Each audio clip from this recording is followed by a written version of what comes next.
Welcome to Multiverse Masters. My name is Saley Davis, and this is my final project for my master's program in learning in emerging technologies at Empire State College. Behind me, you'll see just part of Multiverse Masters Educational Support Center. Multiverse Masters is actually a 4-island collection. The Educational Center is on the main island, which you can see right here. Within this main island is different educator supports, tutorials, and ideas. So educators can come here. They can collect free resources that are openly shared in the open source community. They can find items that I myself have created to share with the open source community. They can find tutorials, lesson examples, and more. When they arrive at Multiverse Masters, they will come to this area where I am now, and they will find many different navigational aids to get them to the places that they need the most support in. So when you first arrive at Multiverse Masters, you can see the welcome platform. That just gives you some quick tutorial on how to walk using your arrow keys for those people that are new. And you can see that you were welcomed by Suni Sweet, Schoolgirl, and the Multiverse Master himself. Those are in scripts, and those are actually a tutorial that I will do in the future to go on the blog or the website to help educators learn how to do these different examples. A quick introduction board here. We have examples such as badges, and again, these will all be future tutorials with future articles on the benefits of badging in gamification and education. There are full tutorial of lesson examples. This one over here is a storyboard film. So though this is just an example, it can have many different applications. So within these, they are slideshows, and they talk about the different activity examples. And if people wanted to, they could actually come and do that here.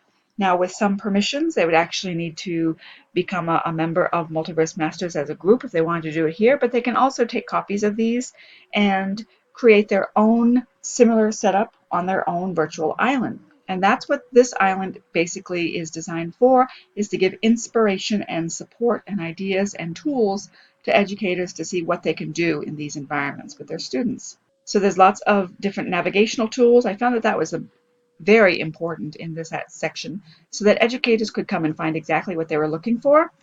So you see there's arrows on the way, there's a speaker prep lounge. So in the speaker prep lounge, they have tools that they can copy and learn how to do presentations and lectures using slideshows that they can create. This is a navigational board, so it just shows the whole island, even outside of the educational support. The main gray square is where the educator support island is, and outside that we have a student area that you can restrict just for students. And again, these are examples that the educators can come and see and decide to reproduce themselves. In the upper part, currently, there is a lesson immersion of a virtual and fantasy world using educational scripts, non-player characters, and the immersive environment that virtual worlds offer. So a lot of these, for instance, in this island will change frequently. The main educational support section will remain the same.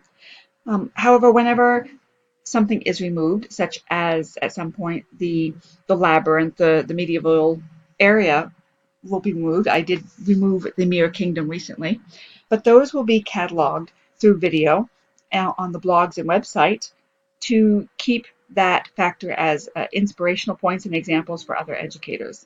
So in that regards, this is also very much like a museum for different educational experiences.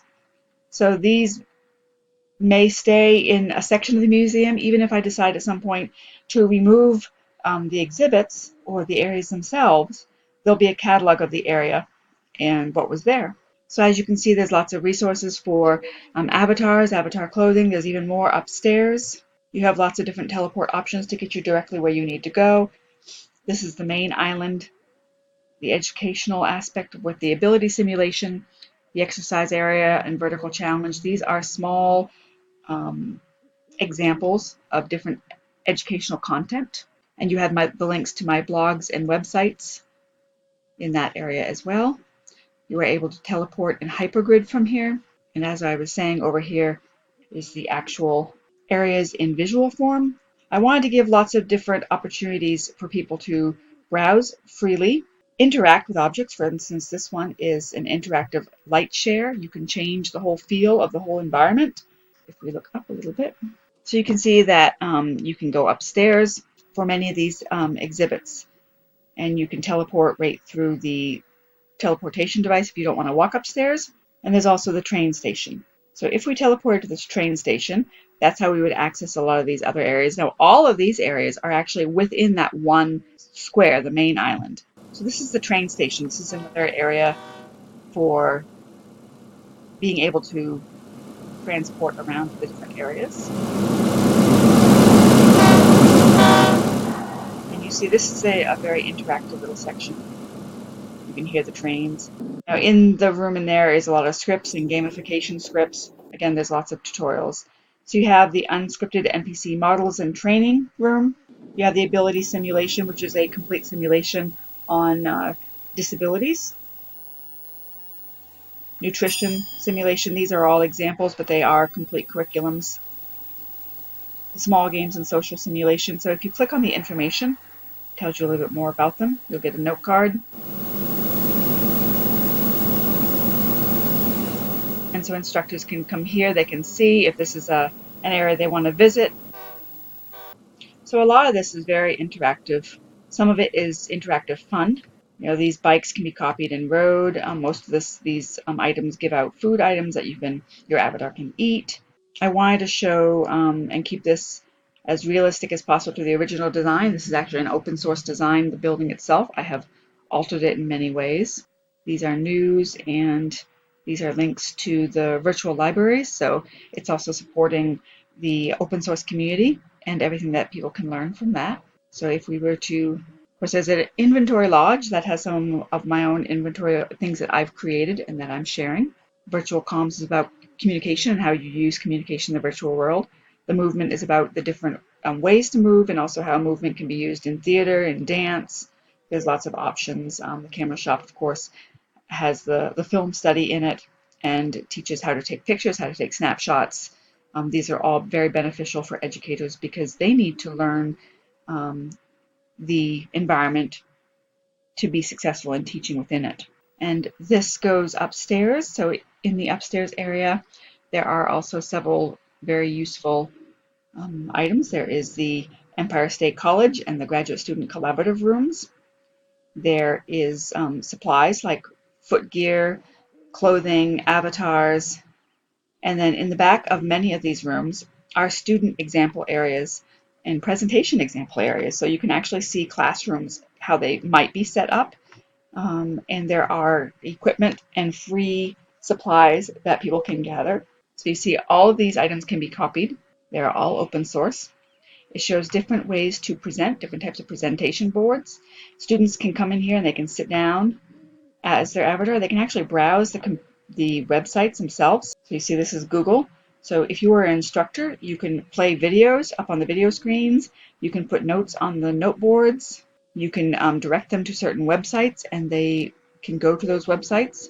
Even the teacher can stand here and they'll have their own computer where they can also go to the website, so that they're all looking at the same websites, but they're in the virtual world. So it's much more immersive, much more collaborative.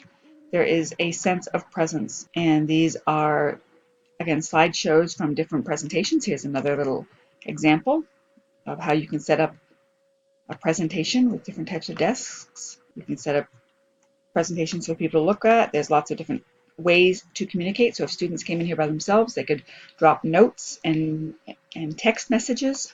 They can also write on graffiti boards. Here's one that is actually another form. There's, again, videos. So there's lots of options. And these just give the different type of classroom environments. In the board above us is actually links to student islands from Empire State College and the GSC, past and present, as well as GSC websites.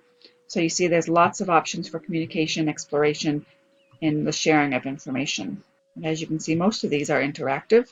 So they will talk when you click on them. So he is Professor Brown. That way, if someone enters this area, they can explore on their own, and they can learn from the non-player characters and what they say just by clicking on them. So this says, what are you visiting for today? So you see there's lots of choices. That was a choice card where you could have a choice when you clicked on it. Some are for fun. And then in this room over here is another presentation examples. There's lots of ways to set up your classroom, so I wanted to give those instructors the feel of those different options. So you can have informal, you can have formal, you can have large displays, displays for websites, displays for video. And if you click on the video, this one over here, click on it. That way you can control them. There is a way to actually have this large too. So let me go ahead and leave this area. And although this area may be changed as the island changes, I just wanted to show you the immersive development.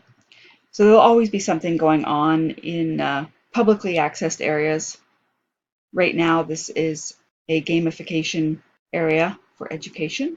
And I have my immersive environment here. So I have dragons that chase you and tag you in quizzes, and you interact with all of the non-player characters. They give you clues, you take quizzes, you answer questions. If you answer questions correctly, they reward you with more clues. So it is a mystery adventure where students practice reading, they practice basic educational skills to get rewards, find tokens. So it operates on a HUD. There's a lot to the gamification aspect possibilities. See, this over here is the math area, and that was lightning. You can hear the thunder and the rain.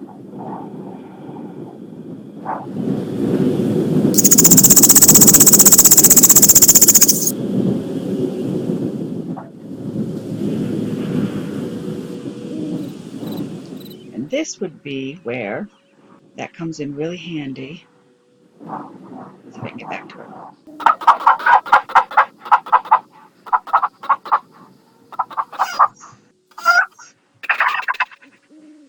This comes in handy. So you have the bright daylight.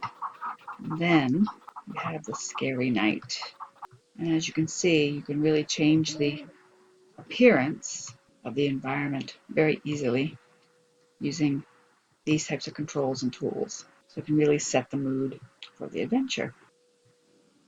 So that was my quick tour of just some of the aspects of Multiverse Masters that is designed to inspire educators and help them in their virtual exploits. I thank you very much for watching.